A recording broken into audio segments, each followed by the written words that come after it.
ضیاء جالندھری، آپ 2 فروری 1923 کو لاہور میں پیدا ہوئے۔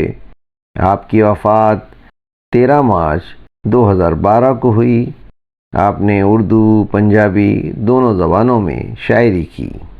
ضیاء جالندھری نے عہد جدید کے انسان اور اس کے مسائل کو اچھی طرح سمجھنے کی کوشش کی ہے۔ انسانی الجھنوں سے جو آگہی آپ نے حاصل کی، اس کو منفرد انداز میں پیش کیا ہے۔ ضیاء نے اپنی نظموں میں باقاعدہ اپنا سینہ کھول کر یہ دکھانے اور یہ بتانے کے لیے کہ آدمی کو ایک ایسی روشنی چاہیے جو تاریکی کے قلعہ کو ہموار کر دے۔ ضیاء کی نظر میں یہ روشنی انسان کے وجود کے اندر سے پھوٹ سکتی ہے، بس اسے کرنا یہ ہوگا کہ فرد کو فرد کے قریب لانا ہوگا۔ آئیے یہاں آپ کی ایک نظم پیغام کو سنتے ہیں اور آپ کے پیغام سے فرد کو جوڑنے کی کوشش کرتے ہیں۔ نظم پیغام۔ اب کے ایک عمر کی محرومی سے دل نے سمجھوتا سا کر رکھا تھا۔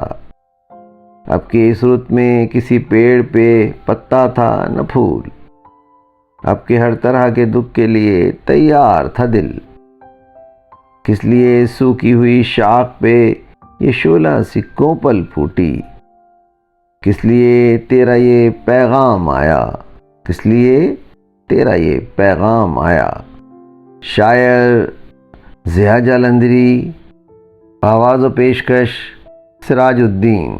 ویڈیو پسند آئی ہے تو لائک کیجئے، سبسکرائب کیجئے تاکہ آپ کو میری نئی ویڈیو کا نوٹیفیکیشن بر وقت مل سکے۔ شکریہ۔